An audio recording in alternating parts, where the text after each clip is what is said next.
floating meeting controls. Okay, so let's see what we got here. Ethics, boundaries, and laws, kinesiology, MBLEx 1, 2, 3, patho, recommended study material, therapeutic massage applications. Let's see if there's a history of massage. A&P, we did that last time. Kinesiology, benefits, patho of therapeutic massage applications, complementary alternative medicine. This one was a little unclear when we went over this last time. So let's start with this one. I don't think that I have a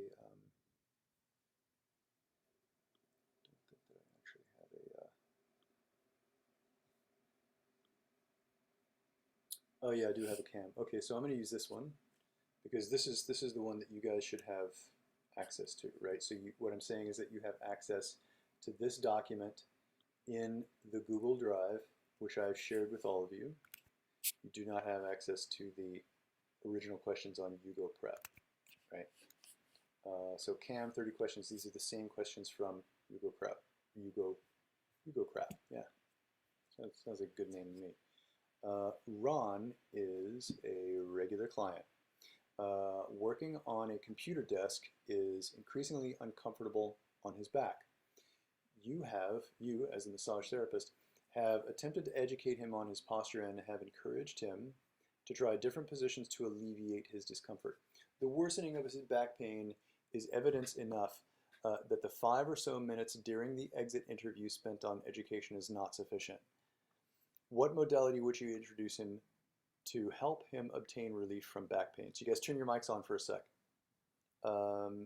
Let's read this long sentence again because it's a little bit wordy. So when you see long sentences, if you're going like, oh, I don't understand, you have to make sure that you really get the full question. The worsening of his back pain is evidence enough that the 5 or so minutes during the exit interview spent on education is not sufficient. So you spent 5 minutes during the exit interview on education, like how do you sit, how do you stand, how much time do you spend exercising every day, what do you feed yourself, stuff like that, right? And that's not sufficient in addition to massage therapy in order to help him alleviate the pain. That's what that sentence means. What modality would you introduce to him to help him obtain relief from back pain? What modality would you introduce himself? Would it be AMA therapy? Would it be Alexander technique? Would it be active isolated stretching? Or would it be acupressure? Which one do you think it is? Anybody? B. AMA, Alexander, active isolated stretching, or acupressure? B. B, Alexander technique? That's right. Yes. And why? And why? Why? Well, I had this answer on my I also study on this app, and this question was on it, so I remember it. Okay. I didn't. Let's think a little bit deeper than that, though. All right. So look at the question. Constantly working on a computer is increasingly uncomfortable on his back. So in essence, what's causing his back pain? I'll give you a few choices. Is it an injury? Is it an autoimmune disease like inflammation, or is it chronic use? Okay. Larissa? Yes, I'm still here. Okay, constantly working on a computer is increasingly uncomfortable on his back. So is it like injury, like a car accident? Is it autoimmune disease, like inflammation? Or is it It's his overuse? posture. Yes, which is overuse, right? And one Yes, great method used for training, as you said, posture is Alexander technique. correct. Okay. Okay, next one. In TCM, what emotion is associated? I'm going to mute you guys now. What emotion is associated with the element wood? That is anger, fear, joy, or pensiveness. And the answer is anger. So if you look at this, I always forget how to increase. Yeah, here we go. This is so ridiculous. They have this backwards. If you look at this diagram here, the wood element over here corresponds to the liver and gallbladder. If you guys go into your actual Google Drive and open up the CAM 30 questions document, you can increase this yourself. You may need to open it as a PDF to increase it if you need to get it really big, but whatever. So it's gallbladder, liver, and then there's like a bunch of correspondences that go along with that, such as, oh God, guess who? Guess who's calling?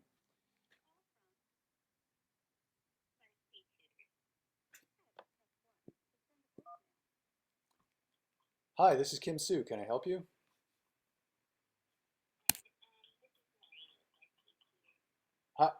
Hi, I'm sorry.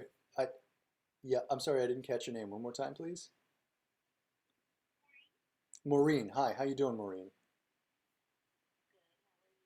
Okay, all right.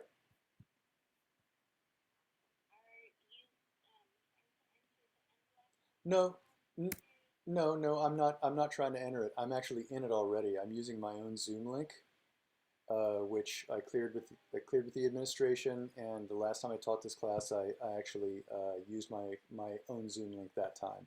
Is there a problem, Maureen? Okay, great. Thank you very much. Okay, bye-bye. All right, guys. I'm really sorry about that and really frustrated.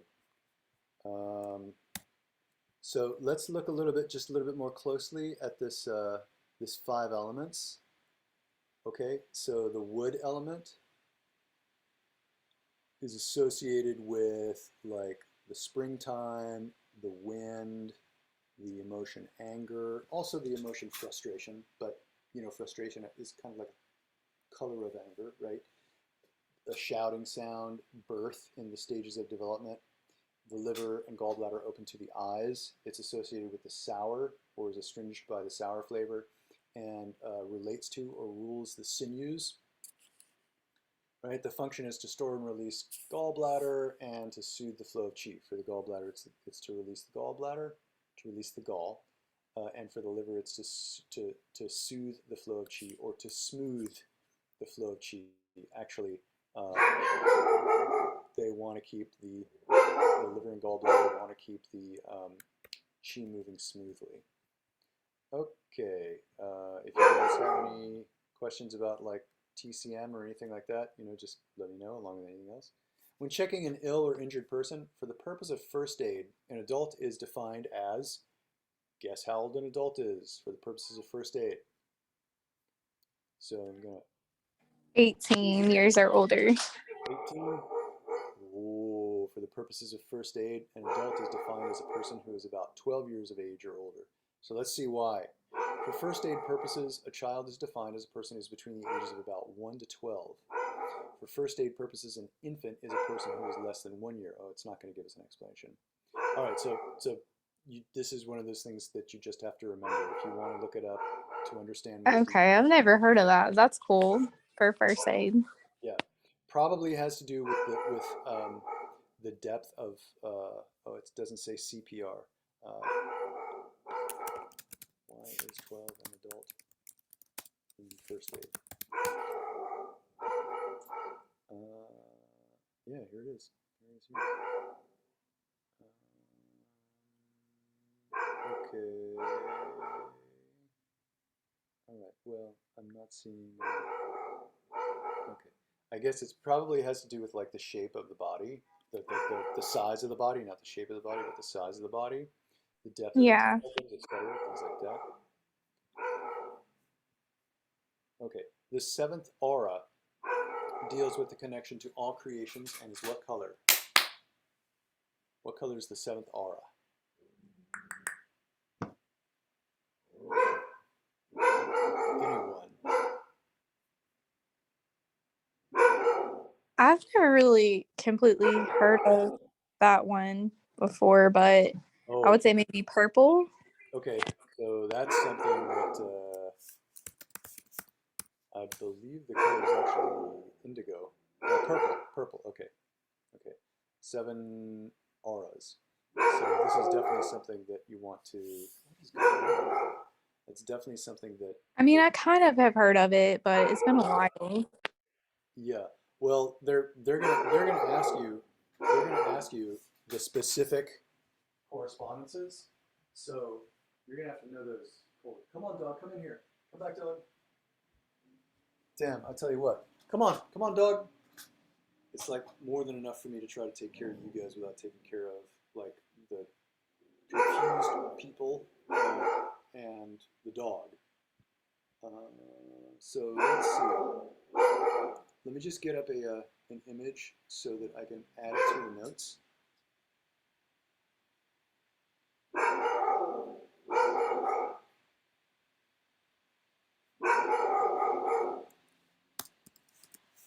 The question was specifically about color. Let me just go get the drawing so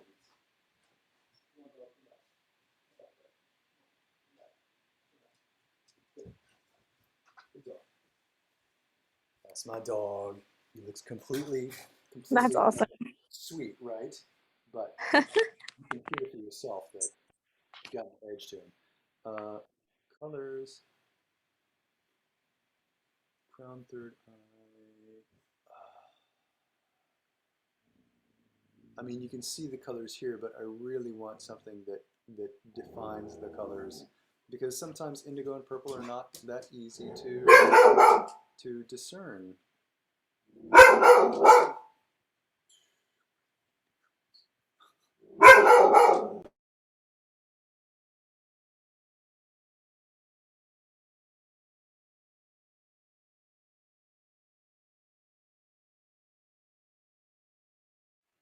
Okay, so violet, followed by indigo, which is the third eye, followed by blue, which is the throat, followed by green, which is the heart, followed by yellow, the third chakra, somewhere around the solar plexus or stomach. Orange is just below the navel, it's the second chakra, and then the first chakra, base or sacral chakra, is the red one.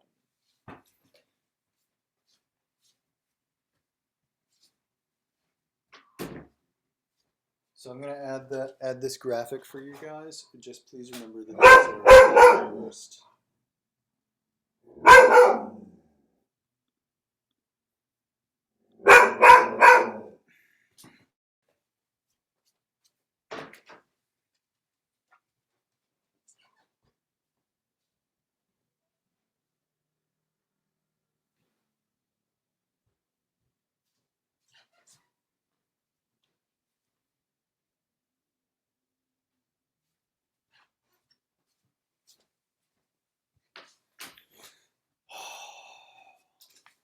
Can I just say God damn it for a minute?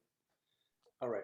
Which of the following therapeutic modalities is used for the relief and control of myofascial pain and dysfunction with the use of certain point compressions? Big one, right? Trigger point therapy. Oh, yes. Who doesn't love trigger points? Which therapist doesn't love trigger points? Surface edema occurs in the superficial 0.3 millimeters of the skin. When working with lymphatic drainage massage, what is the depth of pressure used? 1 to 5 pounds of pressure per square inch, 8 to 12 ounces of pressure per square inch, 5 to 10 pounds of pressure per square inch, 10 to 15 pounds of pressure per square inch. What do you guys think? Superficial edema. When occurring with lymphatic drainage, what's the depth of the pressure used? 1 to 5 pounds, 8 to 12 ounces, 5 to 10 pounds, 10 to 15 pounds. All right, the answer is 8 to 12 ounces.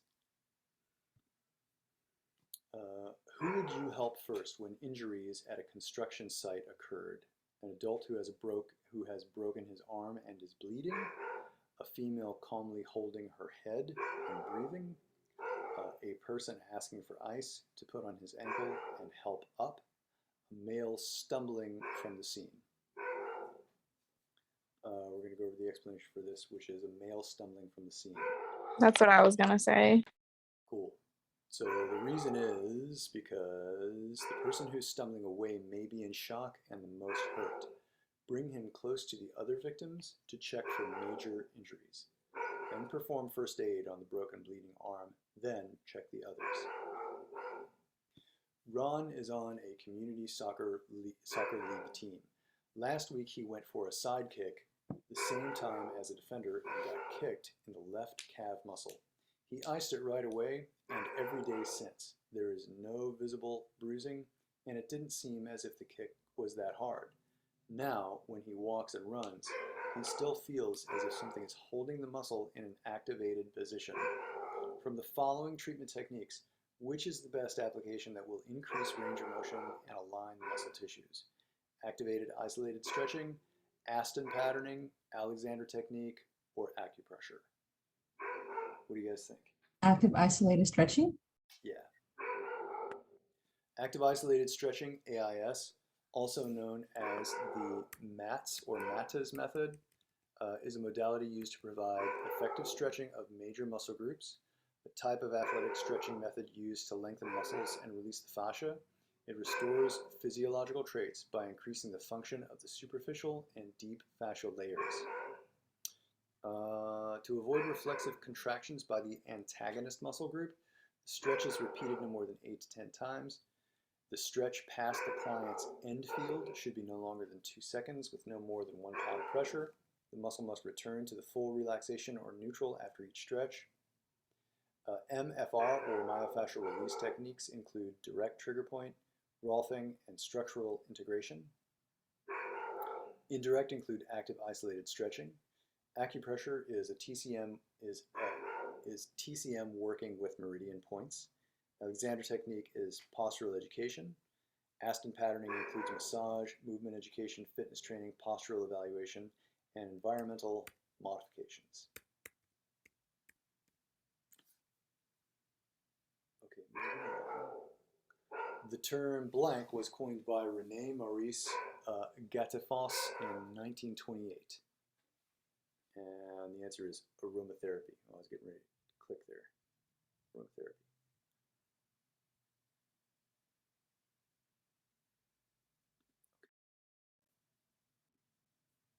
Which method works towards bringing unconscious movement into conscious awareness so it can be used as a tool for opening the human potential through movement re-education and functional integration? Is it the Feldenkrais method, Feldenkrais method connective tissue management, oncology massage, or cryotherapy? So Larissa, which two is it definitely not going to be?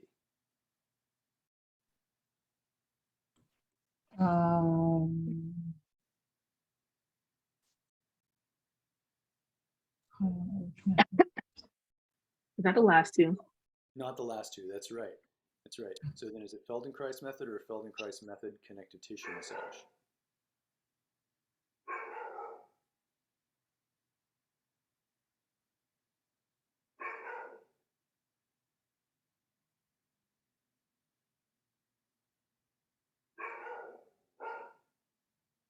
Which one do you guys think it is? Okay, I'll just pick one if I don't hear from you right away. That's cool. Feldenkrais method, developed by Moshe Feldenkrais to establish new connections between the brain and the body through movement re-education and functional integration. Sensations can be one-on-one or in group. Sessions, not sensations, can be one-on-one or they can be with other people in a group. Martha has been working at a local grocery store for 20 years. She would like to work for at least 20 more years. She was diagnosed with a repetitive injury strain. Never seen it like that. RSI, or repetitive strain injury, on her wrist. She hopes massage will help the pain subside. During the massage, you notice postural strains, weakness, and hypertonicity in her lower body, neck, and shoulders. This was more than likely caused by standing at the cash register for long periods of time. You inform Martha that proper posture will help decrease and eventually eliminate the strain on her body. What technique would you use to educate Martha on proper alignment and posture while working? Would it be aromatherapy, active isolated stretching, Alexander technique, or acupressure? I'm going to say 2, active isolated stretching. Okay, all right, well, let's read it just one more time, right? Okay. Repetitive strain injury on the wrist, hoping massage will help the pain. During the massage, you notice postural strains. 3. And hypertonicity in her lower body, her neck and shoulders. So where's the injury she's complaining of? It's in her wrist. Yeah, and where are you noticing significant findings?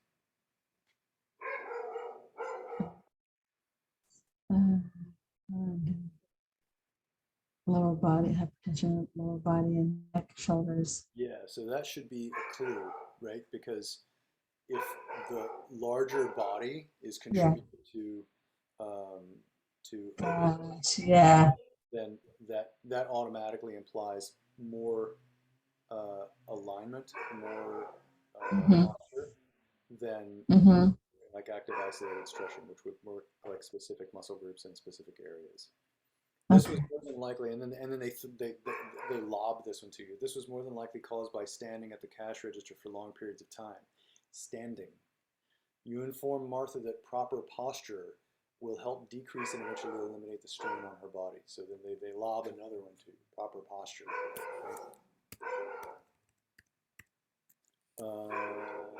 Alexander technique.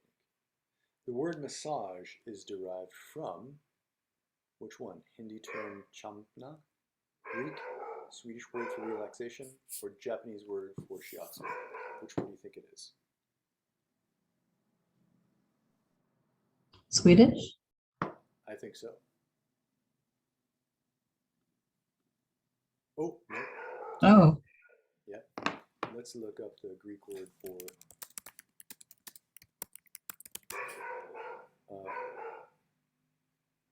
Massage. no, not massage. Massage. Massage. Massage. Cool. Hopefully that gives you some context. Cherie was referred to you by a client. She has worked at a factory warehouse that makes envelopes for 2 years. Her job is operating a large piece of machinery. It requires her to abduct and adduct her right shoulder repeatedly. Everybody say abduct and adduct. Abduct, adduct. Nice. Even though she is suffering from shoulder pain, she enjoys her job. You inform her that you can help her with some pain relief, but it would be necessary for her to gain knowledge of proper alignment to continue working at her current position.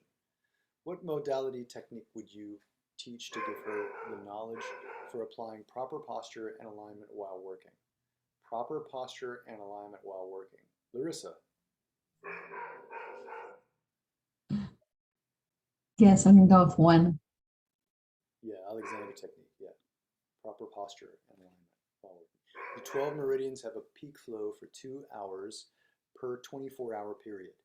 What time of day does the liver peak? Oh man.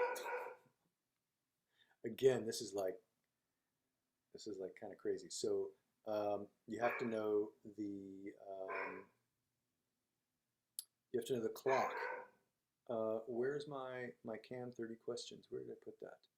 I'm terribly sorry, but I believe that I put the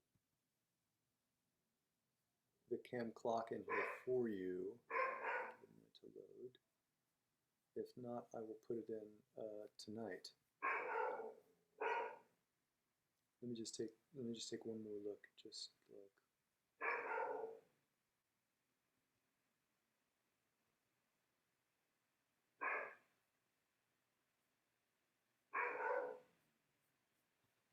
Doggy, you're going to run out of steam.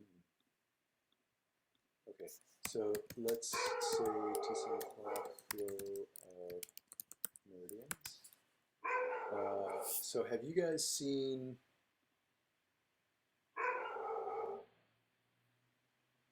that's a pretty good one. Have you guys seen anything resembling this before?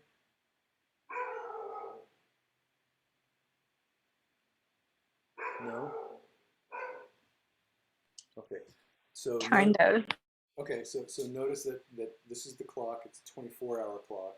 You could find one that's 1 through 12 and then 1 through 12 again, AM if you wanted to, but this is 1 a.m., 2 a.m., etc., on up to noon, 18, 15, etc., right? So the heart and small intestine, can you see my cursor moving? The heart and small intestine, the chi moves through the heart and small intestine meridians or the fire meridians at 11 o'clock, 12 o'clock, 11 o'clock, 12 o'clock, 1 o'clock, 2 o'clock, and on up to 3 where it transitions to the water element, bladder and kidneys. 3, 4, 5, 6 o'clock, fire again, pericardium and triple burner this time. So fire, there's 4 fire organs. There's heart and small intestine, pericardium and triple burner. Right? And this would be, what is that, 7, 8, 9, 10. And for the wood element, it'd be 11, 12, 1, and 2. 11, 12, 1, 2. So it's 11 p.m., 12 p.m., 1 and 2. So I'll put that in the notes for you. So what time of day does the liver peak? So 11 p.m. to 1 a.m.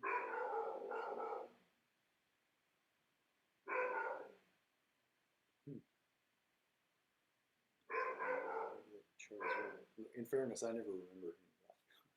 Oh, hey, look at that. They include a handy chart for you. Okay, good, great. So I wish I hadn't spent all that time. So they're saying 1 o'clock to 3 o'clock a.m. And I'll actually open this because it'll be more useful.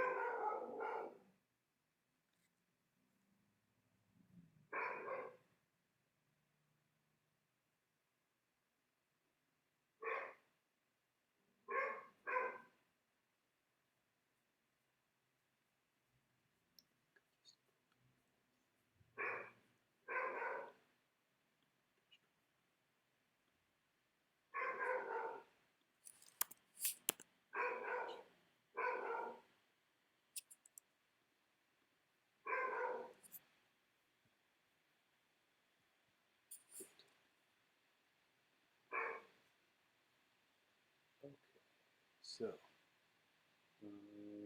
gallbladder and liver. Oh, I see. I was confused about the borders when reading.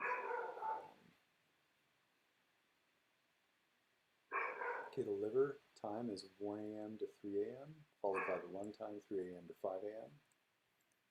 I'll put that in the notes to help you guys.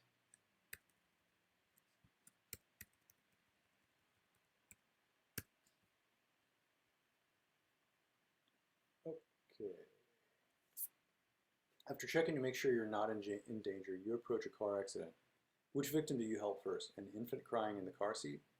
A female passenger that appears unconscious? A female yelling at the bleeding adult? Or a young adult that is sitting on the side of the road with a cut on his arm? A female yelling at the bleeding adult? A female passenger that appears unconscious? An infant crying in their car seat? Or a young adult that's sitting on the side of the road? Which one do you guys think? The answer is a female passenger that appears unconscious. And the reason that they give is first you assign someone to call 911. You always call 911 first. And then you check the unconscious victim for signs of breathing. What are the vital signs that you check for? There's two vitals that you check for. What are those?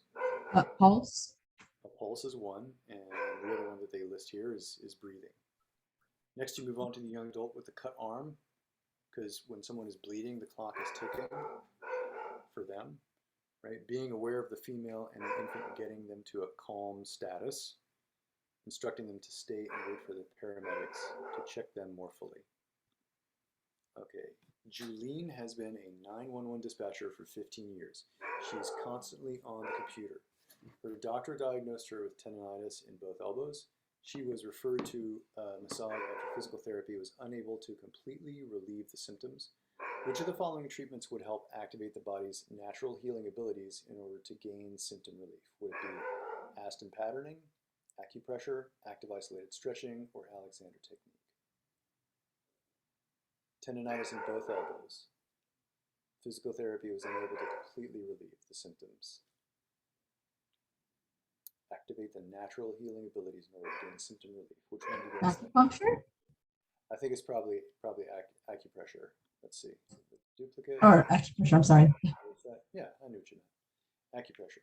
And how do you know that it's acupressure?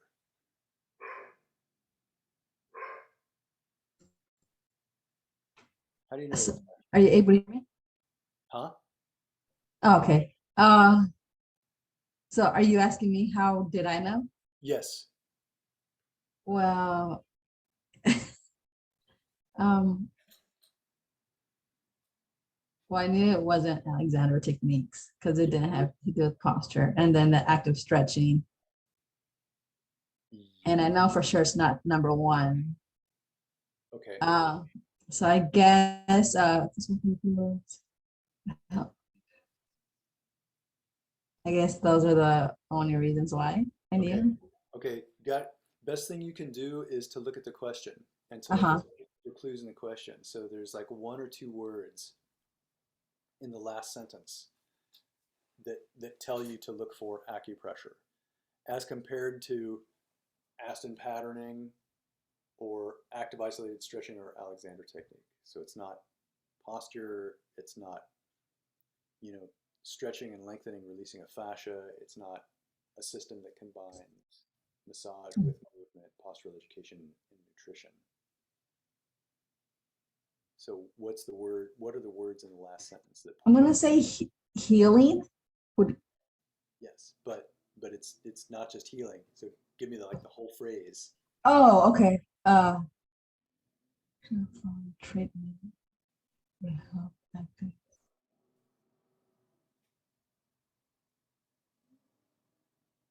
They said the last sentence, is that correct? Yeah. So Larissa, try to Uh, look for the answer to the question. What does this do?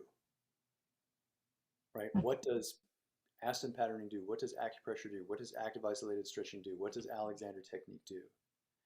It activates, fill in the blank. I don't know. In the sentence right there, it activates. Oh, activate the body natural healing ability in order to gain symptoms. That's right. Right. Uh, Activates the body's natural healing ability, right? Alexander technique doesn't do that necessarily. Active isolated stretching is not that systemic. It doesn't activate the body's healing abilities okay. like that. Aston patterning, it's just a much more comprehensive thing. Its focus is not the body's healing abilities so much as it is a comprehensive approach to healing. Yeah, so um, without it being like too clear, unfortunately, you have to clue in on those words. So remember, when you see that phrase, natural healing abilities, activate the body's natural healing abilities, that means acupressure. I feel like that helps me better understand uh, the question. So yes, thank you. Good, you're welcome. Yes. When checking an ill or injured person who's breathing, what is the next step? Open the airway by tilting the head. Uh, all of the above. Continuous CPR. Place the ill or injured person in the recovery position. When checking an ill or injured person who is breathing, what is the next step? Now, it's not open the airway by tilting the head because the person is breathing. It's not continuous CPR. It has to be place the ill or injured person in the recovery position. I'm just going to keep moving along unless you guys stop me. Right? Many of your clients have been showing up with remnants of colds, sinus infections, and flu-like symptoms. Which of the following modalities would you use during treatment? And also give your clients to use at home that can help boost or stimulate immune functions. Ooh, that sounds nice, doesn't it? Equine massage? That means horse massage. Aromatherapy, not Aston patterning, not attunement therapy. Let's just define attunement therapy. So let's see if we can find attunement therapy, which is attunement therapy works with physiological elements of relational trauma, which are stored in the nervous system. Sounds really wonderful. Physiological elements of relational trauma, family trauma, relationship trauma, trauma in work or in school. How have we stored those things in the body, and how's the body reacting, and how can we release, move, and heal those things? That sounds great, but it is not something that you give to your client, not a physical thing that they take with them. I think you guys get the idea. Choose the correct modality that was founded by Dr. Ida Rolf in the 1940s. Stop, I don't need to hear anything else, although we should read the rest of the question. This system utilizes physical manipulations and movement awareness to bring the head, shoulders, thorax, pelvis, and legs into vertical alignment. That would be Rolfing.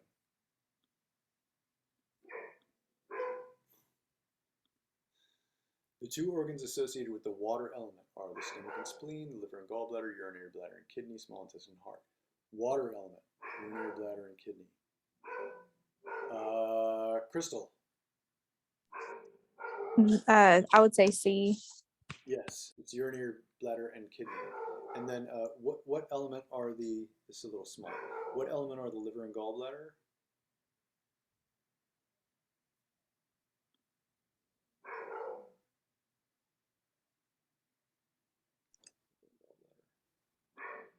Is that the thing that shows it on there? No, Oh, this one shows it.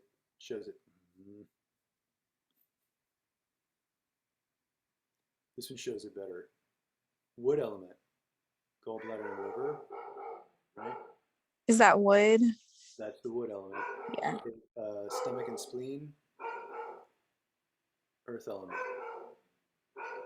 Bladder and kidneys, water element. Over here are the lungs and large intestines for the metal element. Stomach, spleen, heart, small intestine, pericardium, triple burner are all fire. Heart, small intestine, pericardium, triple burner are fire. Fire has 4. The 12 meridians have a peak flow for 2 hours per 24-hour period. What time of day is the pericardium peak? What time of day does the pericardium peak? Heart, small intestine, bladder, kidneys, pericardium. What time's it peak? Oh no, wait. I think there's a better clock that they give you. Yeah. I'll find something. I won't use that one for the clock. In fact, I'll find something totally different to organize the nature of the elements. I'm sorry. So pericardium. 7 p.m. to 9 p.m. 7 p.m. to 9 p.m.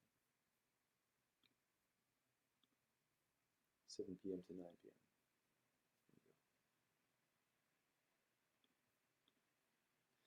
Your family owns a thoroughbred horse ranch in Texas. They paid for you to attend animal massage school. You have studied the musculature of horses extensively. Your knowledge may be useful in keeping horses healthy and free from injuries. What is the name of your particular modality? Is it Alexander technique, equine massage, canine massage, or aromatherapy? Of course, it would be equine massage.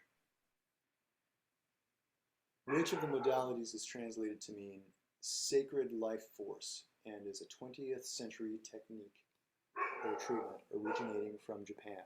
Is it reflexology, Reiki, Shiatsu, or Ashiatsu? And the answer is Reiki from Japan. When a person is seriously injured, you can cause additional injury and pain and complicate the person's recovery if you, what? Move the injured, don't know CPR, don't check for vitals, or none of the above. And the answer is, what do you guys think? Causing additional injury and pain. Definitely if you don't check for vitals, you can lead to a delay in treatment if you don't prioritize that person, if there's multiple people. Don't know CPR, yeah, kind of, that sort of in principle also answers the question, but moving the injured is a definite. Never move an injured person. Because the assumption is you can't see inside the body thoroughly enough to suss out what's broken or what may be broken. Ayana fell from a 2-story deck when she was a baby. She had no visible trauma or broken bones. Nobody saw the fall or impact. 32 years later, the fall is the only trauma that could be related to her lower back pain. If she does not exercise at least 3 to 5 times a week, her back locks up, making it difficult to perform her daily tasks. What modality can you introduce that can address emotional well-being and also works directly with the relational trauma stored in her nervous system? Relational trauma stored in the nervous system.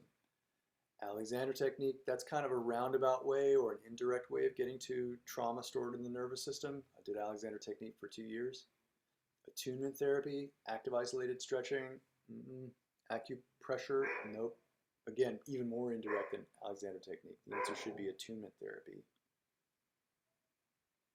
There we go. Attunement therapy or mind-body attunement therapy creates emotional well-being through working with physiological elements of relational trauma that are stored in the nervous system. Okay, next one. John loves being a kindergarten teacher. Hooray! To communicate more effectively with his students, he squats down or sits on the floor with them. Question, why is he squatting or sitting on the floor?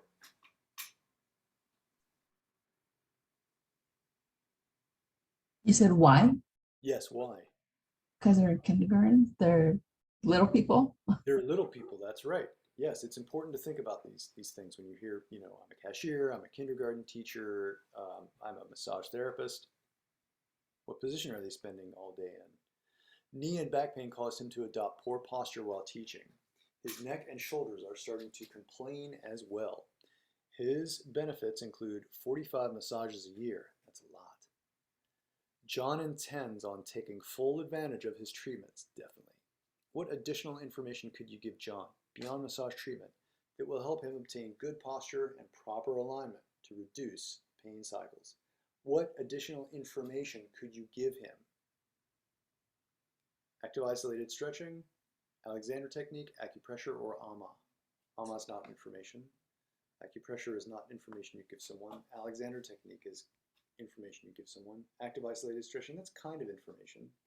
It's sort of like information. But the answer should be Alexander technique. Yeah. Oh, okay, I'll put this thing in here because I guess for whatever reason I couldn't actually get it to highlight on the website. What is the name of the non-invasive therapy designed by John E. Upledger? That is craniosacral therapy. Oops. Hello. Craniosacral therapy. Okay. Yin channels originate from where the body is most yin and flows towards yang. What are the 3 meridians that originate at the foot? In my opinion, the first phrase is not very helpful. But anyway. Okay, so which meridians originate from the foot?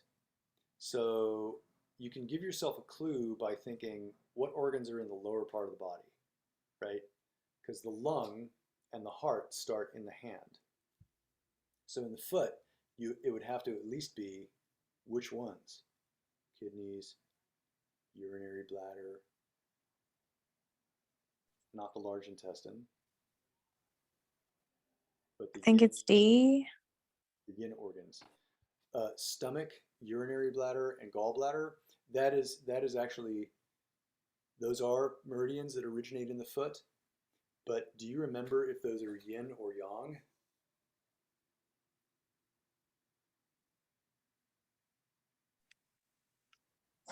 Yeah, not sure. Okay, so yin is more solid and heavy. Yin also stores, right? Like the kidneys, for example. And then actually the storage thing, forget that. That's not so useful. The yin organs are more solid. For example, the kidneys, the spleen, the heart are yin, but the stomach, the urinary bladder, and gallbladder, those are like sacs, right? They're more hollow, so those are yang in nature. So it would be the spleen, the kidney, and the liver. Crystal, do you see how the spleen, kidney, and liver are more solid than hollow? Yeah, I remember reflexology a little bit Okay. in school. So And did they? Well, reflexology is a different.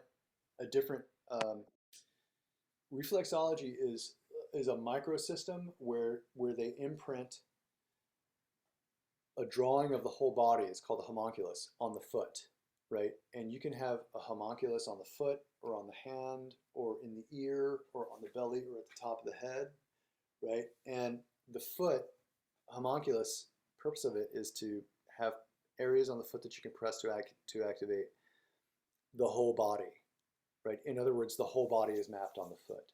But this is not a question about the mapping of the whole body through the homunculus on the foot. It's a question about the yin channels only, the yin meridians only. Channels are separate from reflexology. So the most yin, or the yin channels, the yin meridians, are the ones that are solid. So the spleen, the kidney, and liver, the tissue is actually more dense, more close together than the stomach, or the urinary bladder, or the gallbladder?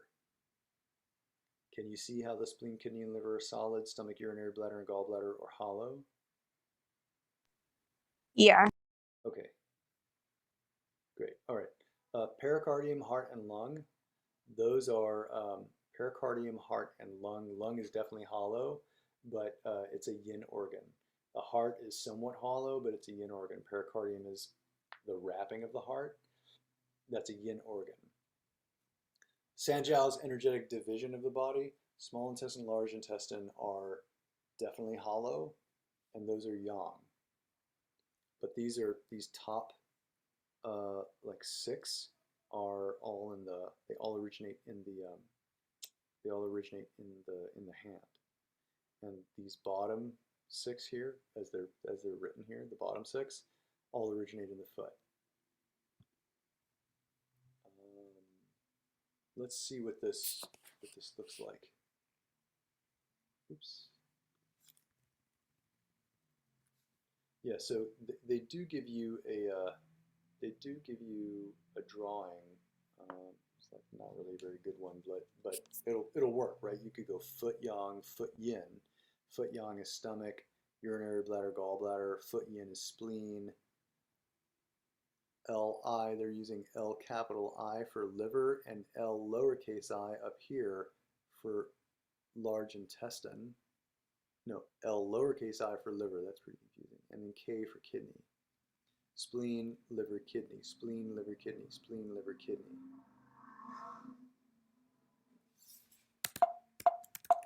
Do you guys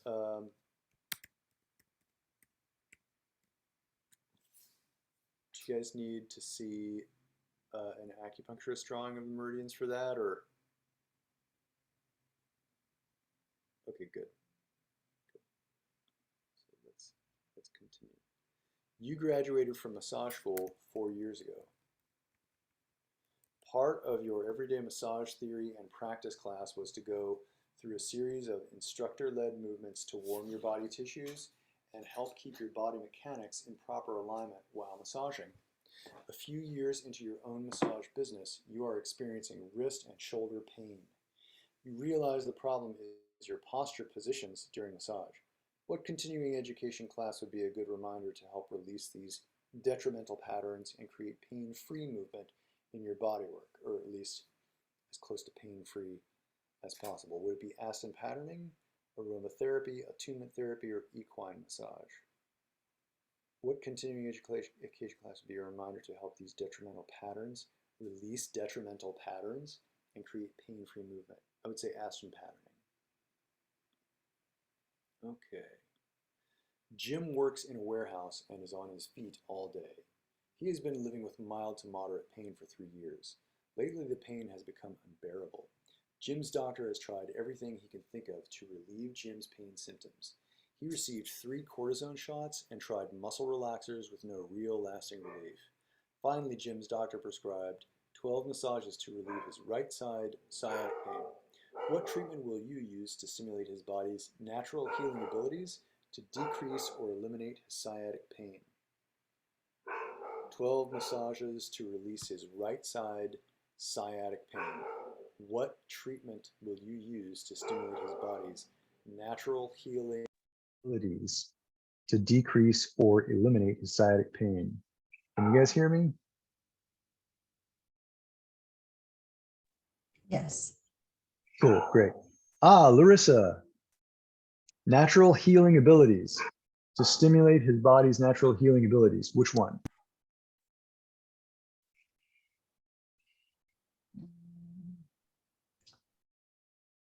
Natural healing abilities, Larissa. G. Give me a phrase, please. Oh, say it again. Give me a phrase, please. Give me the name of a therapy, the name of a modality. Natural healing abilities. Acupressure. Acupressure. Excellent. Excellent. Very excellent. Okay, great. Great. So that is the end of the complementary and alternative medicine section. Okay, let's take a break for 10 minutes. Come back at 7:03 and we will resume. All right.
Right.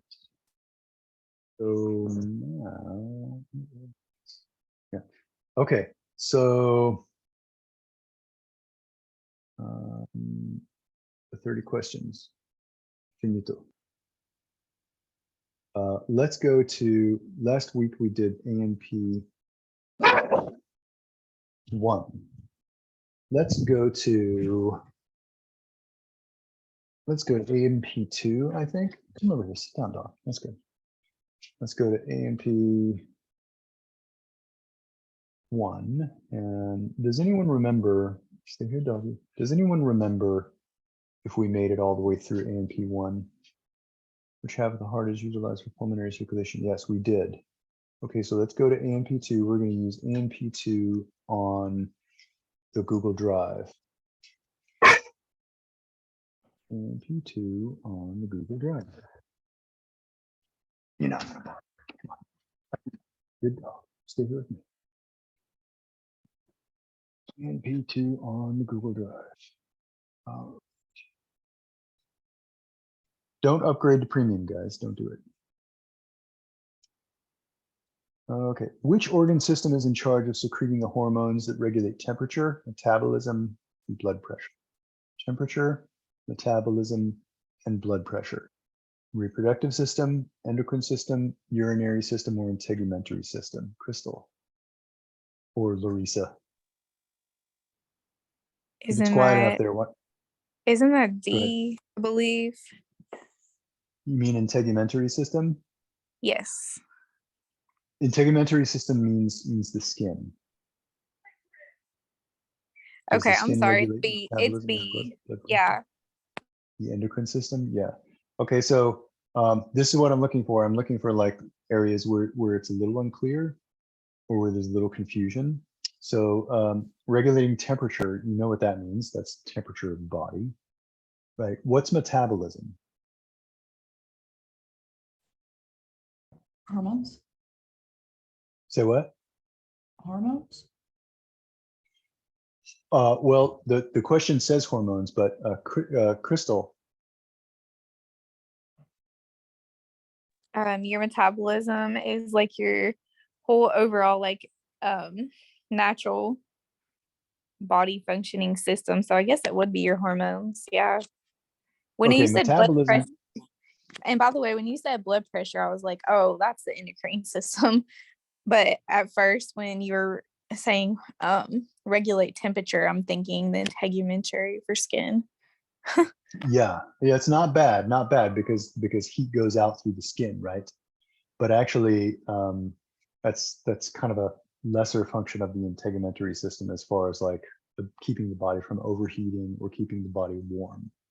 So metabolism, I'd like you to define that as building up of tissues and breaking down of tissues. Building up of tissues and breaking down of tissues. We break down tissues in order to release energy or in order to release things like stored minerals or other resources, like breaking down glycogen to glucose to mobilize or to circulate glucose is a type of metabolism, right? And I want you to start thinking of metabolism as anabolism, like from anabolic, and catabolism, like as in catastrophe or catabolic. So anabolic, like anabolism, you probably have heard of anabolic steroids.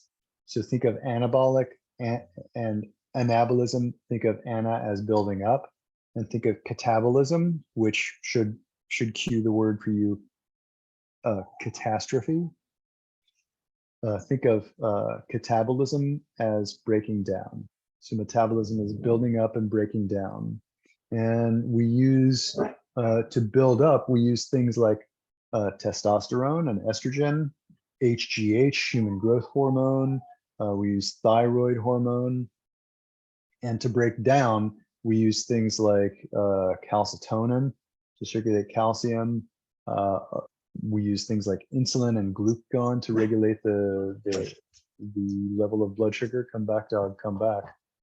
Right, and then blood pressure, but blood pressure is regulated not only by the increase in the force of the pumping of the heart and the rate of the pumping of the heart, which is regulated by things like epinephrine and norepinephrine and acetylcholine. Acetylcholine is not a hormone, it's a neurotransmitter, but blood pressure should also make you think, okay, this is like an endocrine hormonal thing for sure, right? So so let's move on. So, and the next question is about homeostasis. In homeostatic relationships, what does, hey, there's the integumentary system, Crystal. What does the integumentary system do for the skeletal system in homeostatic relationships? What does it do for the skeletal system? The integumentary system synthesizes vitamin D for the bones. The integumentary system provides support for the skeletal system. The integumentary system synthesizes vitamin C for the bones. The integumentary system contains salts needed in the bone marrow. Okay, I think that you can eliminate the last one, integumentary system containing salt needed in the bone marrow, simply because salt is something that moves through the body. It's not something that's stored in the body a lot, right? So hopefully you remember do you guys remember the saying, water follows salt? So a lot of salt means a lot of salt in the body means you're going to hang on to a lot of water, right? As the salt gets flushed out through your body, means that the water is also going to go out of the body. All right. So integumentary system synthesizes vitamin C for the bones. Hopefully you guys have never heard of vitamin C being synthesized in the skin. The integumentary system provides support for the skeletal system. Well, not really. What keeps your bones up is not your skin, but your muscles. The integumentary system synthesizes vitamin D for the bones. That to me sounds like the most likely answer. Also not included among these possible answers is protection. The integumentary system protects the bones, synthesizes vitamin C for calcium absorption, and the calcium salt deposits needed to make bones hard. So it makes salt, but it doesn't store salt. The skeletal system provides support for the skin. So the skeletal system supports the skin, not the integumentary system, not the skin supporting the skeletal system. Okay, take a breath for a second. Who feels confused? Anyone? Hopefully not. Okay, we can come back to that. That gets into the function of different systems, different body systems, and how they interact with each other. If red blood cells are found in urine, it's called hematuria. Hematuria. You guys see the urea in hematuria, U-R-I-A, that refers to urine. Heme refers to blood. Hematuria. What is the possible cause? Could it be liver disease like hepatitis, bleeding in the urinary tract infection, or transfusion reaction or hemolytic anemia? This can require a little discussion. Answer that they select is bleeding in the urinary tract. Raise your hand just for yourself if you would have chosen urinary tract infection. Yeah, I know I would have. So let's do just a little bit of research.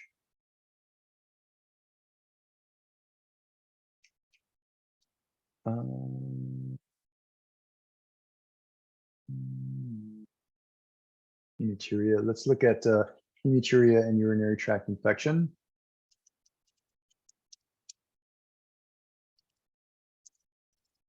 And this is the kind of work that I want you to do when you're doing a deep dive.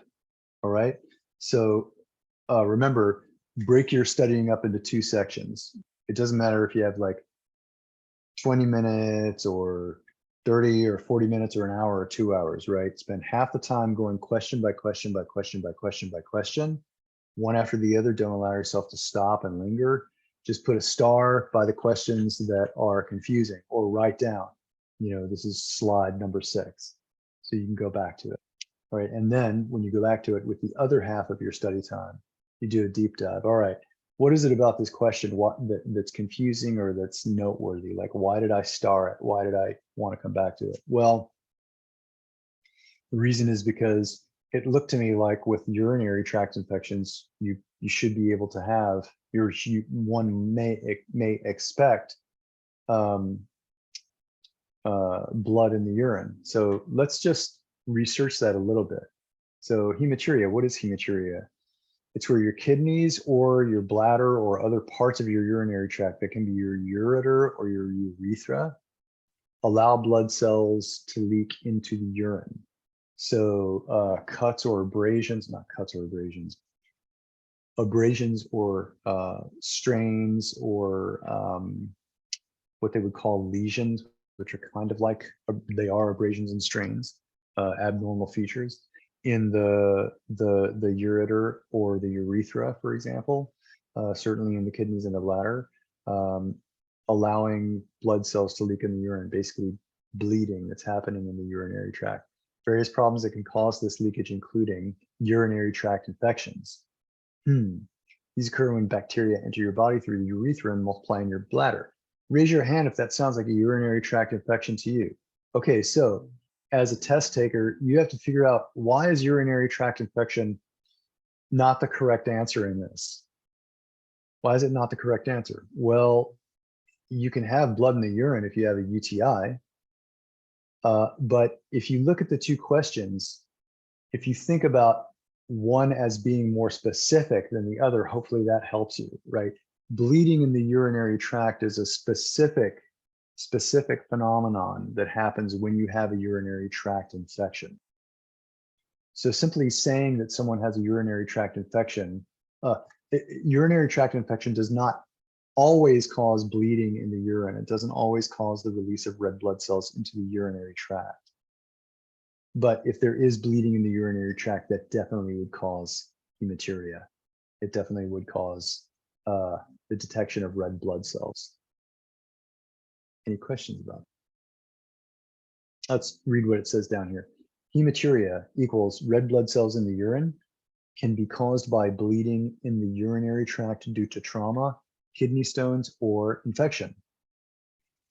Bilirubinemia, bile pigment in the urine, pyuria, hemoglobinuria. I'll let you guys read those. What body system activates vitamin D? Feel free to say, wait, go back. There's something I don't understand. Okay. What body system activates vitamin D for calcium absorption in digestion? What body system? Larissa.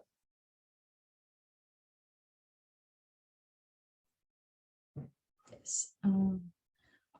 What system? Endocrine, cardiovascular, lymphatic, or nervous? Please don't say A, B, C, or D. Please say endocrine or lymphatic or nervous or cardiovascular. System like vitamin D, calcium.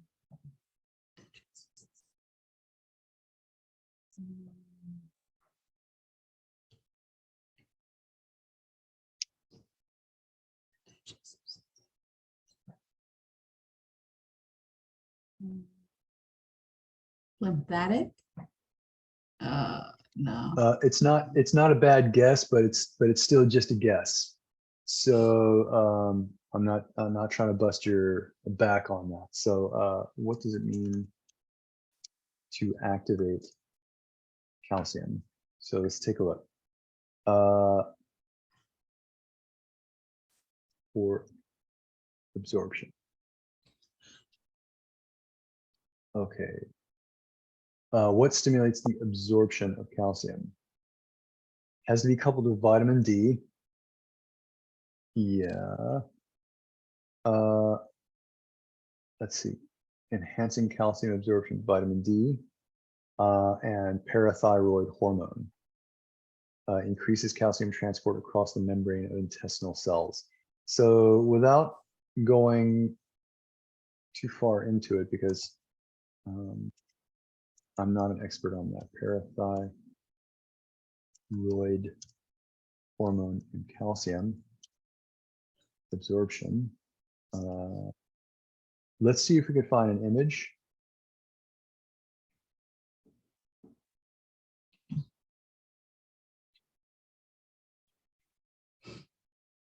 Because if we can,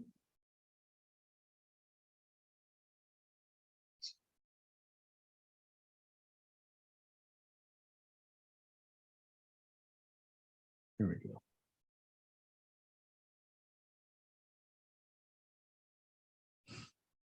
Okay, so parathyroid, parathormone, PTH. Sometimes they change the names of these things, right? Like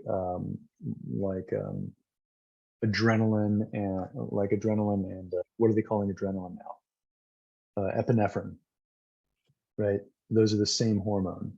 Parathormone, parathyroid hormone.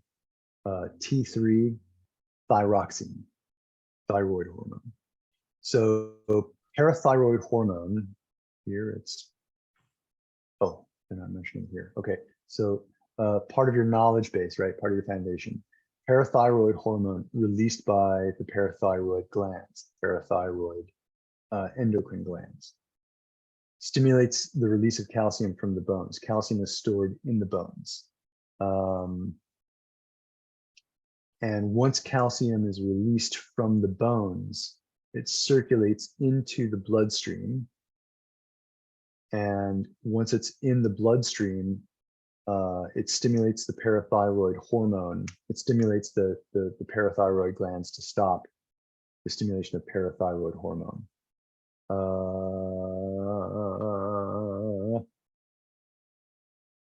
Yeah. And in the presence of vitamin D, as calcium is circulating in the bloodstream, vitamin D will encourage the uptake of calcium through the intestines. So dietary calcium in the presence of vitamin D or in the bloodstream with vitamin D, or circulating blood calcium from the bones. So let's see.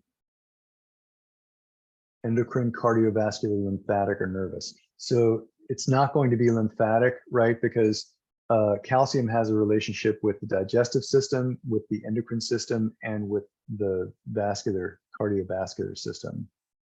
It's definitely not going to be lymphatic. It could be cardiovascular, right? But the question is absorption in digestion. So the specific action is more in the intestine than anywhere else, small intestine. So it would be endocrine. Okay. What body system? Oh yeah. Oh, let's see what they have to say. The endocrine system has local gastrointestinal hormones that influence GI functions. Vitamin D is activated in order to absorb calcium from the diet. The hormone catecholamine influences digestive activity. Digestive system provides nutrients to the endocrine glands. The kidneys and the urinary system also activate vitamin D for the integumentary system. That's a bit confusing, right? It's kind of like an indirect answer, not kind of like, it is an indirect answer. I would say, remember that that there are hormones that increase calcium absorption. Parathyroid hormone, as well as, I guess, catecholamine.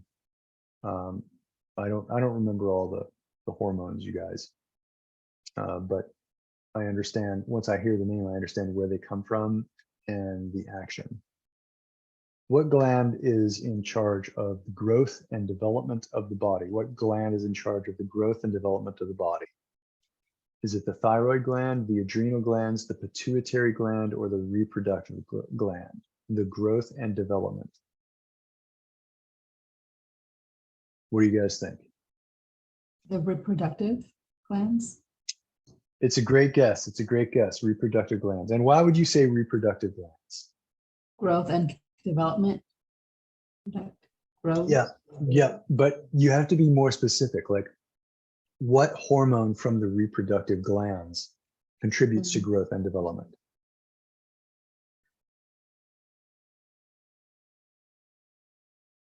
In men, it is. In women, it is. Fill in the blank. So which hormone in men causes the male body to grow and develop as it does? Testosterone. Testosterone. And which hormone in women causes the female body to develop and grow the way that it does? Progesterone. I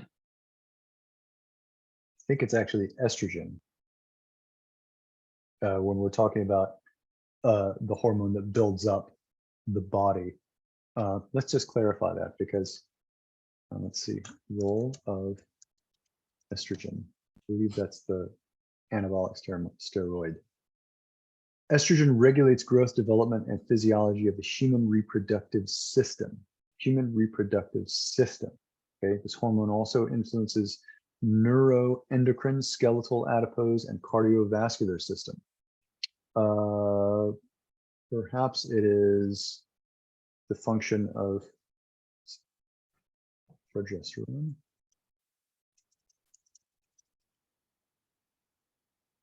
Prepares the endometrium for the potential of pregnancy. So progesterone regulates the development and the function of the reproductive system, like most importantly of the uterus, right? Progesterone is really specific to the reproductive system itself.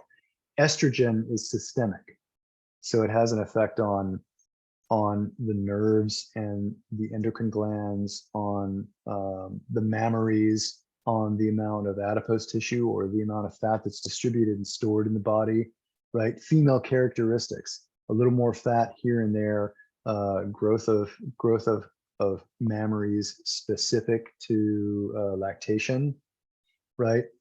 Skeletal, the regulation of stored calcium and circulating calcium in the blood. We know that women need to take in more calcium and have a little bit more stress on their body in terms of weight in order to stimulate the bones to absorb calcium more regularly.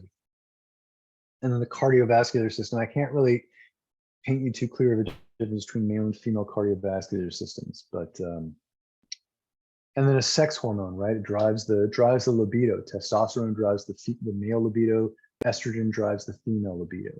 Progesterone develops the tissue of the endometrium, and testosterone also plays a role in the female in terms of the muscles and the bones.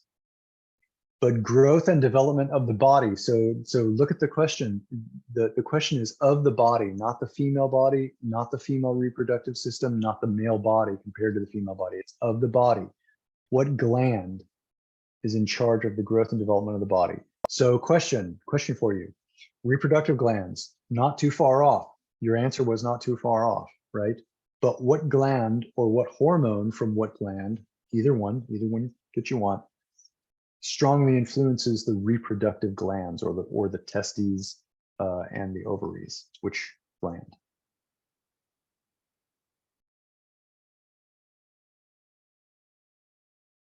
Crickets. Crickets. Okay, let's see if we can find the The pituitary? axis. What's that? The pituitary gland? Yes, the pituitary gland, which sits all the way at the top. Let's see what the answer is. The pituitary gland, yes. There's, oops, let me find an image. I don't know why I'm saying oops. Big a deal. Let's find it. Let's see if we can find like a good image. It's not too abstract. Okay, look down at the bottom, ovaries, which produce estrogen and testosterone. So it looks like they're only showing the female body. That's okay. We can go with that because you can remember instead of ovaries, you just sub testes, and instead of estrogen, you sub testosterone. So at the very top is the hypothalamus. At the very top is the hypothalamus. Yeah, hypothalamus. And from the hypothalamus, we get gonadotropic releasing hormone. Gonadotropic. The gonads are the ovaries and the testes. So the releasing hormone relating to the stimulation of the gonads, right? Gonadotropic releasing hormone, where does it bind? GnRH binding. Gonadotropin releasing hormone receptors. What receptors does GnRH bind? Pituitary gland to synthesize luteinizing hormone and follicle stimulating hormone. Does luteinizing hormone and follicle stimulating hormone sound familiar? Pituitary gland, luteinizing hormone and follicle stimulating hormone, which then binds to the ovaries.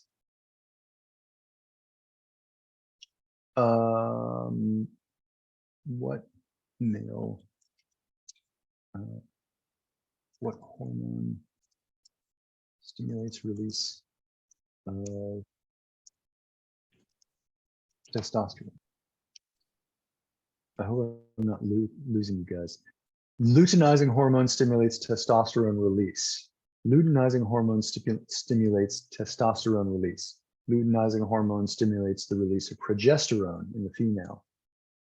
So the hypothalamus is at the very top, followed by the pituitary gland, followed by the ovaries, down to the ovaries. So hypothalamic pituitary gonadal axis, gonad. You can just think hypothalamic and gonad. So the answers, everybody take a breath. So of the answers offered, which one is in charge? In charge means at the top of the chain or at the bottom of the chain? At the top of the chain. Which one is in charge of the growth and development of the body? Would it be the thyroid? Well, the thyroid is here and the pituitary is up here, right? The adrenals, those are way down here. And notice that's kind of a tricky question because there is a relationship between the hypothalamus and the adrenals, but it's a different system, pathway, or axis, right? It's the axis which stimulates cortisol to deal with stress, and yeah, it's the system that stimulates cortisol to deal with stress. The system or axis that stimulates the ovaries or the testes is the one that deals with growth or development. It may say stress and trauma, but when they say trauma, what they mean is the secreting of anabolic hormones, testosterone and estrogen, in order to repair the tissues of the body, a broken bone or a torn muscle. And notice that stress,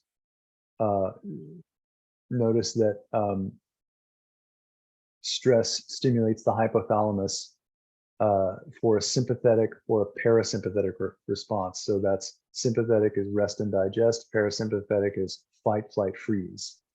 So what they're doing is they're drawing a relationship between stress on the hypothalamus and the release in higher stress, the release of cortisol from the parasympathetic nervous system, and the downregulation or inhibition of cortisol for the sympathetic or the rest and digest response. I hope I haven't thoroughly confused you. Is anyone completely confused? Okay. Okay, so one more time. In charge, right? We have to look at the words of the test. In charge, or the words of the question on the test. In charge is like the top, right? The growth and development of the body. The reproductive glands are at the bottom, and they're stimulated by other glands at the top. They could be stimulated by the thyroid gland, which does increase or decrease metabolism, but the gland ultimately that controls metabolism itself, that makes it happen, is the pituitary gland.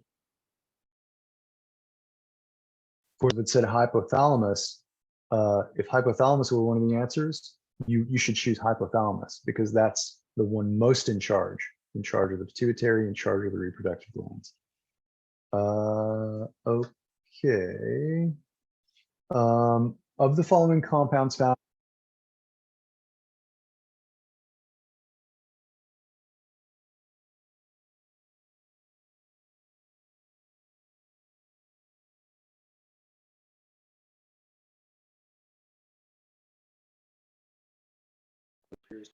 I'm sorry, my headphone just cycled. Crystal, what does inorganic mean?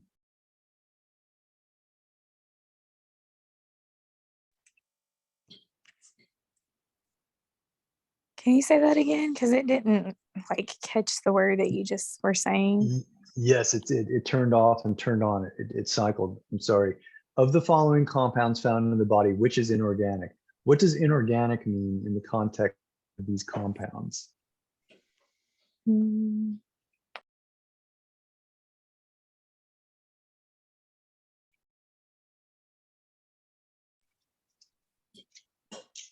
What? I just scared the thinking on this dog. one. Okay, that's all right. What has like tissues capable of supporting life? You know, organs made from carbon that can have tissue that generates and regenerates. That kind of organic. Is it Okay. So lipids. lipids? Lipids is definitely organic. Proteins are definitely organic. Carbohydrates are definitely organic. What about salts? Oh yeah, that would be inorganic. That would be inorganic. That's right. Carbohydrates, lipids, and proteins you find like throughout the body. You find them in the walls of cells. You find them in the organelles inside of cells. You find them in the nutrients that we break down and digest. We are made up of carbohydrates and lipids and proteins. Proteins throughout the muscles, carbohydrates throughout everything, lipids lining the nerves, the fats around the organs, parts of the organs themselves. Salts are inorganic. Oh, they define it here as organic means carbon containing, and inorganic means lack of carbon. They don't really explain it to you as, you know, as thoroughly as I did. Thorough is not always better, but this time it was. The pulmonary artery begins at blank and ends at blank. Crystal. No, Larissa.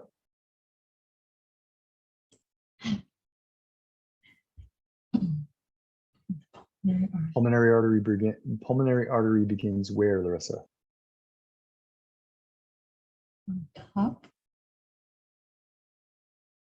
Well, the choices are left atrium lungs, lungs right atrium, lungs left ventricle, right ventricle lungs. The pulmonary artery begins where? Left atrium, lungs, or right ventricle?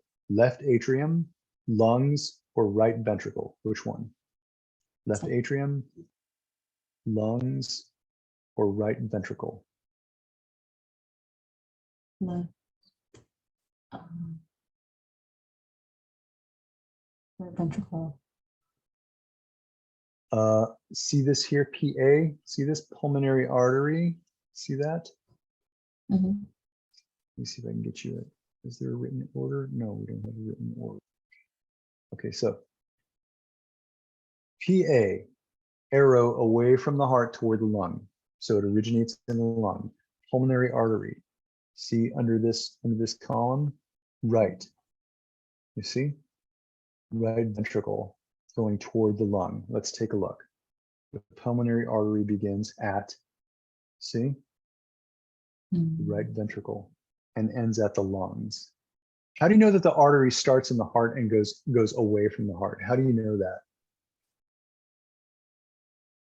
Something in the spelling of the word artery. How do you know? How do you know that it starts in the heart and goes away from the heart? Away, letter A. Artery, letter A, away. Have you heard of that? Mm-mm. Okay, arteries take blood from the heart away from the heart to the rest of the body. So it's definitely not going to be B or C. It's definitely not going to be lungs. The artery doesn't begin in the lungs. It has to begin in the heart, take blood away from the heart. So the question is it the left atrium or is it the right ventricle? You should know right away that it's on the right side. Why?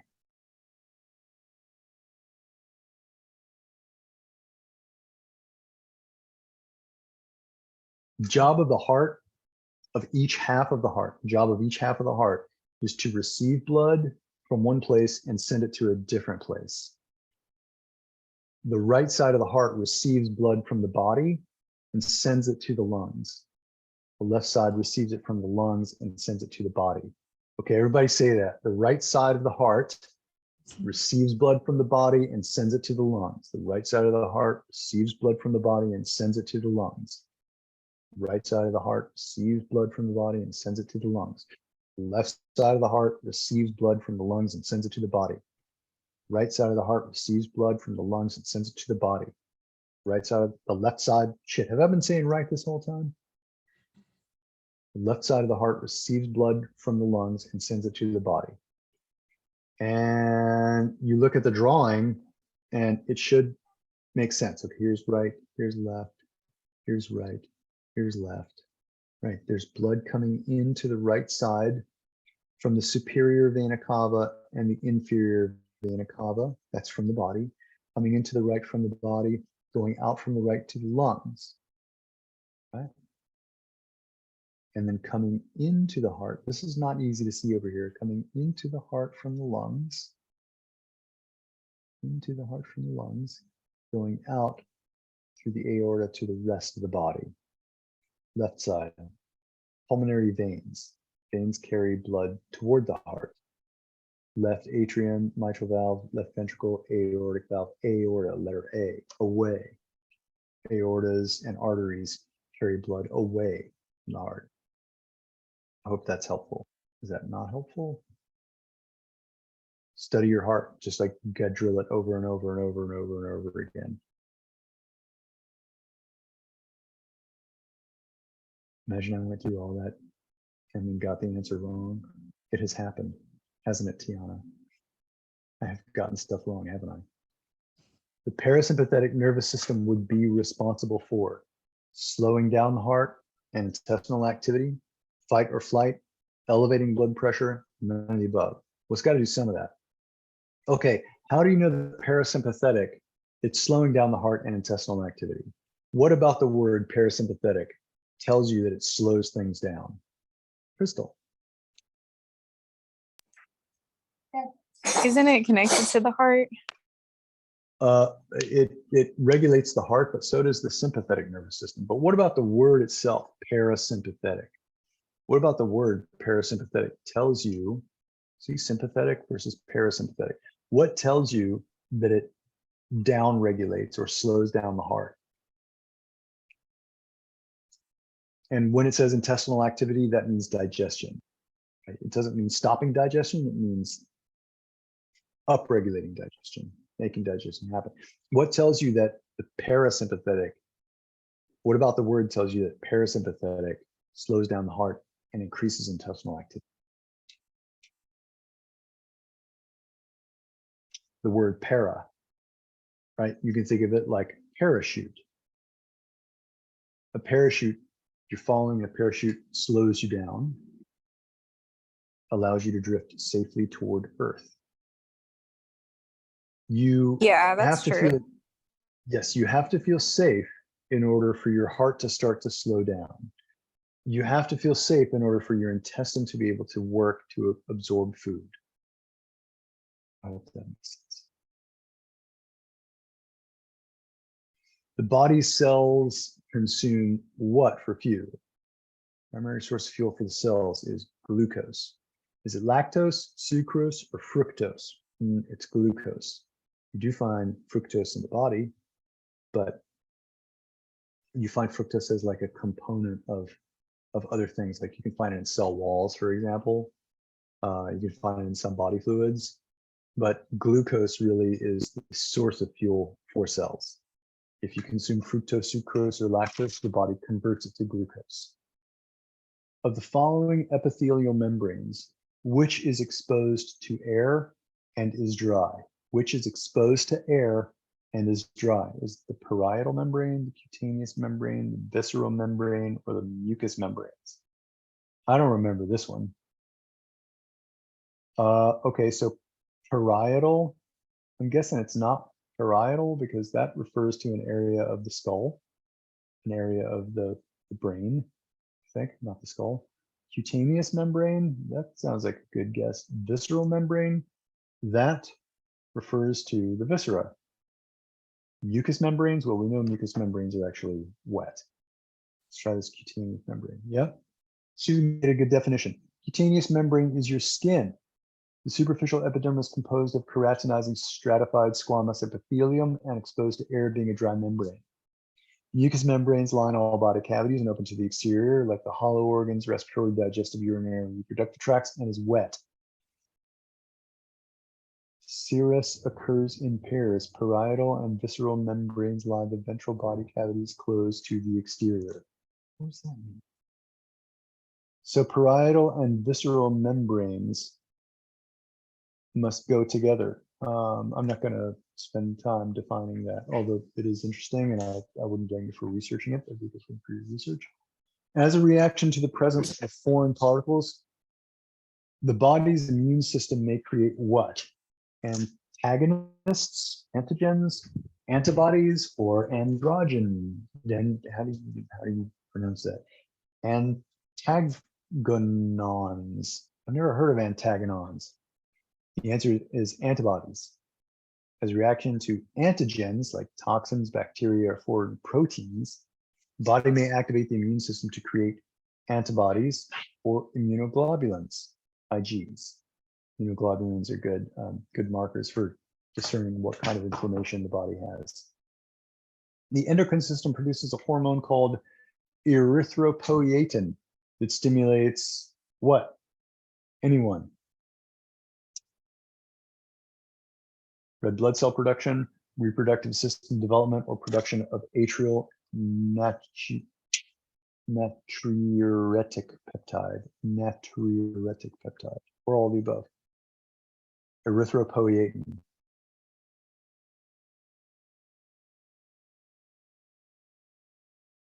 Come on, guys, I can't be the only one thinking. You guys got to work a little bit. All of the above. Yes. That's not a bad guess. That's not a bad guess, right? Because a lot of these things are related. I don't know what atrial natriuretic peptide is, but the atria of the heart has something to do with red blood cells. Reproductive system development definitely relies on blood. There's a relationship with the blood there. But if you look at the word erythropoietin, erythro pertains specifically to the blood. So I'm guessing it's red blood cell production. Erythropoietin, also known as hematoprotein or hemopoietin, is produced by the kidney and is the hormone that stimulates red blood cell production. The peptide oxytocin hormone is released by what major endocrine gland? Where does oxytocin come from? Is what it's asking. Where is oxytocin produced? The adrenals, posterior and pituitary gland, the adrenal cortex, or the anterior pituitary gland? Did I include a drawing of pituitary for you guys? No, I did not. It is the pituitary.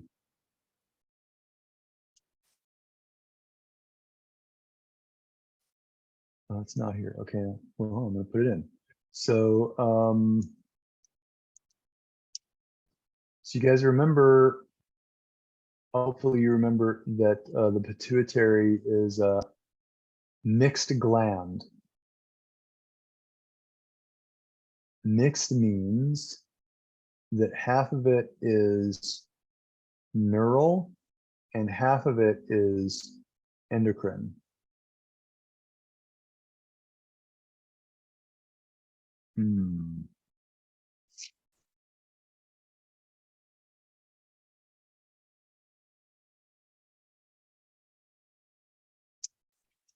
No, there's got to be a way to help you organize this. Let's try easy. Let's try remember pituitary gland. Let's see. Is there a way to remember? Aha! Look at here. Looky. Flat peg. Nice. Where's oxytocin?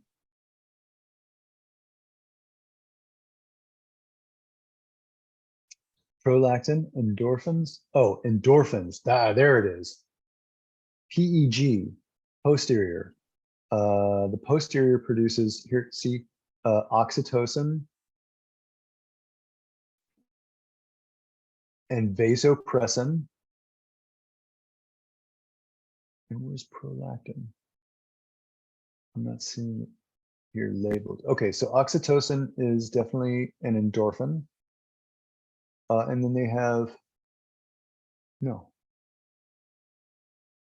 Let's watch this for a second.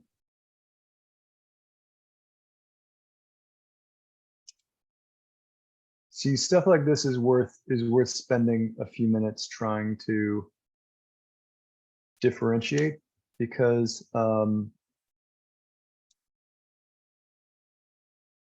if you're going to be responsible for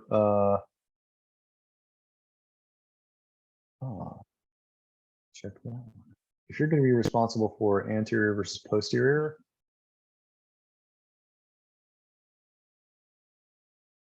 you wait to remember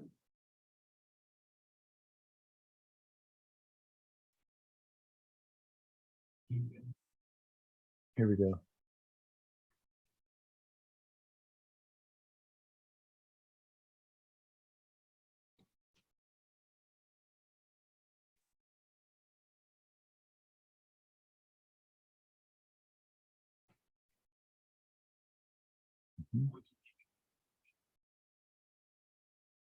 LH. Let's see what A is. Adrenocorticotropic hormone, which stimulates cortisol, the adrenal cortex. Thyroid stimulating hormone, TSH. Flat peg, wow. Prolactin.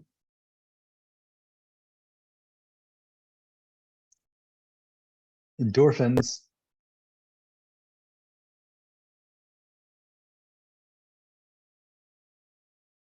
Growth hormone.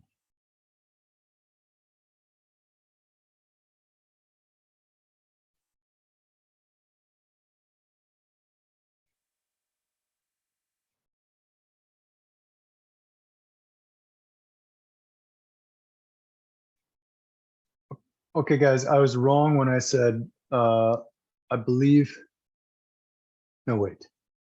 Earlier I said that the pituitary gland is half endocrine and half neural. That may not be correct.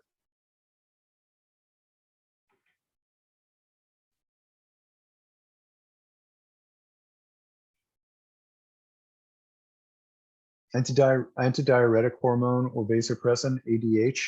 Antidiuretic hormone is very important to remember. So along with things like FSH, LH, ADH, thyroid stimulating hormone, TSH, prolactin, PRO, endorphins, OXT, oxytocin, growth hormone, GH, or HGH, human growth hormone. Along with those other hormones, ADH is important to remember.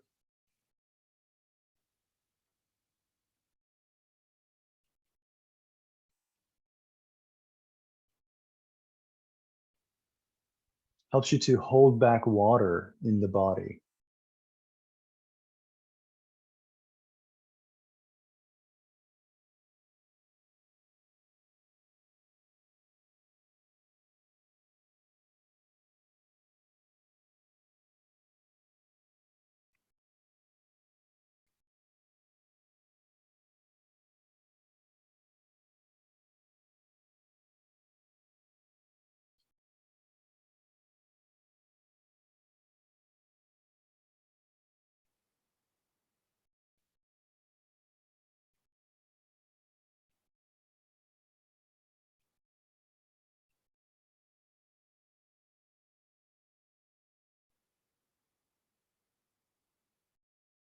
Wow, that's like super confusing. Yeah, there's an intermediate lobe, not in us, but in some species.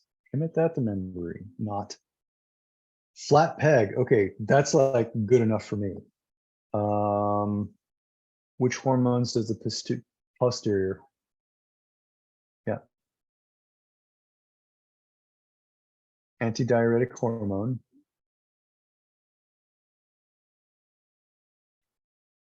and oxytocin. There, oxytocin. I'm going to put this in your AMP. How are you guys doing? Am I like boring you guys to death? I hope not. No. Okay, okay. I think I mean, in my mind, this is what you're here for, you know, you're here to like get really prepared. Especially some more. Usually I do this ahead of time. Okay, so this is pituitary, mnemonic, and this is regarding oxytocin. Very mnemonic, flat peg, and let's write it out with each other. Okay, so FLATPEG.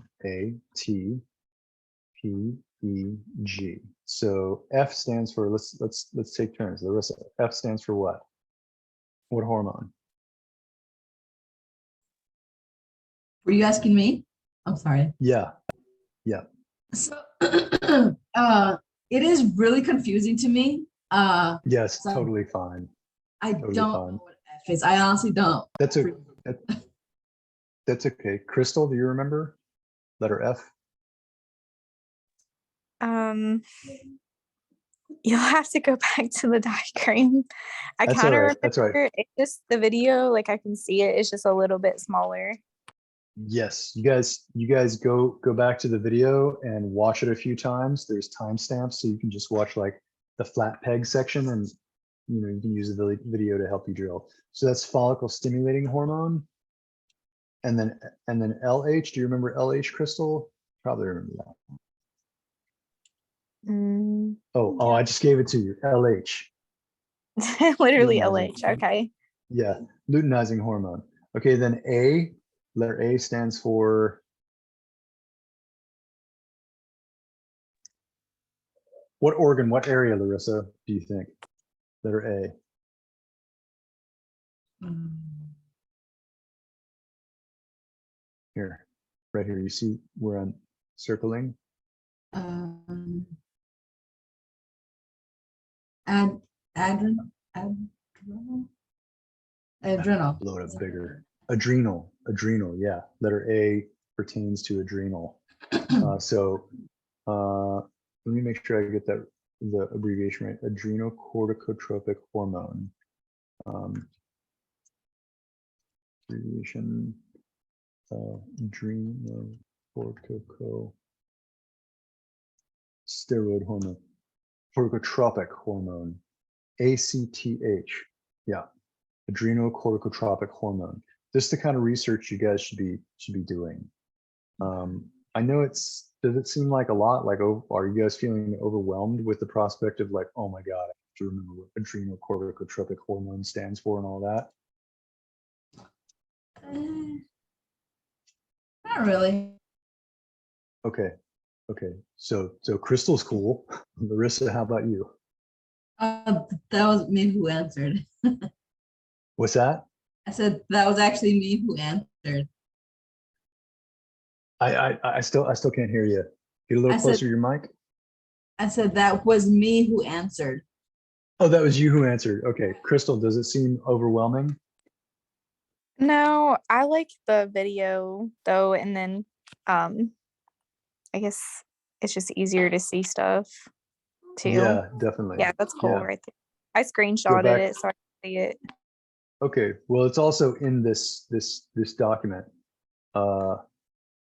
ANP2 materials. All right. So this is the ANP2 slide or ANP2 document that we're studying from. ANP2, 28 questions, and then there's a new document, ANP2 study materials.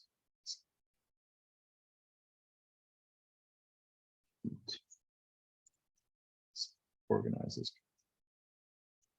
So anyway, so let's continue. So P, letter P for the hormone prolactin. That's PRO, I believe is the, or maybe PL. Okay, E is endorphins, right? And then G is growth hormone. So let me just clarify the abbreviation.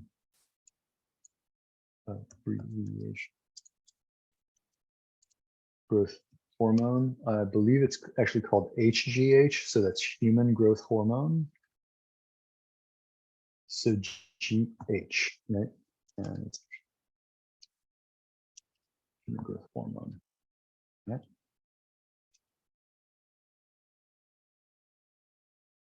Okay, we're almost out. We're out of time. One more thing before we go. They said oxytocin is a rare example of a hormone that works through positive feedback. Now think about childbirth, uterine contraction. Let's just take one example. Lactation and uterine contraction work the same way through positive feedback. But think about uterine contraction and oxytocin. Someone tell me what does it mean that uterine contraction and oxytocin have a relationship through positive feedback? I'm intentionally phrasing that in a way that is ambiguous.